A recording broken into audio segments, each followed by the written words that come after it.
हक्क आहे त्या जागा त्यांना मिळाल्याच पाहिजेत, त्याच्याबद्दल दुमत नाही. परंतु जो क्राऊड प्रॉपर कंबाईन करतोय त्यांच्यासाठी कुठल्याही प्रकारचे अद्याप ऍड आलेले नाही.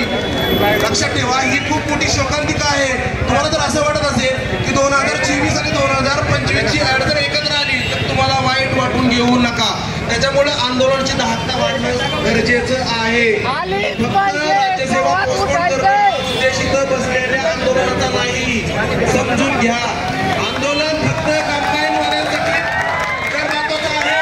राज्यसेवा पोस्टबोर्ड ऍग्रिकल्चर सगळ्यात. मी आज एक फोटो बघितला की फक्त इंजिनिअरिंग वाल्यांच्या 45 जागा आहेत आणि बहुतांश विद्यार्थी 45 आहेत. तुम्ही विचार करा, इंजिनिअरिंग सर्व्हिस मध्ये 45 जागा आहेत, लाखो विद्यार्थी आहेत आणि ऍग्रिकल्चरच्या 258 जागा ऍड झालेल्या नाहीत. तुम्ही अजून प्रत्यक्षात आहात. तुम्हाला माहिती आहे का 25 तारखेची एक्झाम जर समजा झालीच, लक्षात घ्या, पॉसिबिलिटी सांगतोय मी, आयोगाचं काय कारण असतं, जर झाली तुम्हाला परीक्षा देता येणार नाही. आणि जर आयोगाने नोटिफिकेशन काढलं की 26-27 नंतर आम्ही काहीतरी तुमच्यासाठी प्रोव्हिजन तयार करू, जसं की ऑक्टोबरमध्ये सांगितले, काय गॅरंटी की उद्याच्या आचारसंहिता लागण्याच्या नंतर तुमच्या 258 जागा भरल्या जातील?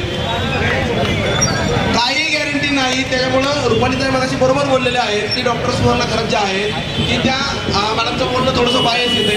त्याच्यामुळं आपल्याला इथून आपण उठायचं नाहीये जोपर्यंत आपल्याला नोटिफिकेशन भेटत नाही.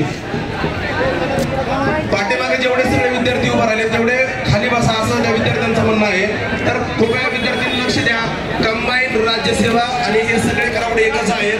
असं डिस्क्रिमिनेशन आयोगाने पहिल्यांदा केलेलं आहे की IPPS क्लर्क, एक मिनिट सर, IPPS क्लर्क आणि राज्यसेवा क्लरिकच नाही म्हणजे ते क्लास 1 ऑफिसर आहे असं सुजाता सौनिक मॅडमने सांगितलं. लक्षात ठेवा, UPSC करणाऱ्या पोरांनी तलाट्याचा फॉर्म भरला होता. त्याच्यामुळे don't do discrimination in post. त्याच्यामुळे हे लक्षात ठेवा, प्रत्येक विद्यार्थ्याला रोजगार महत्वाचा.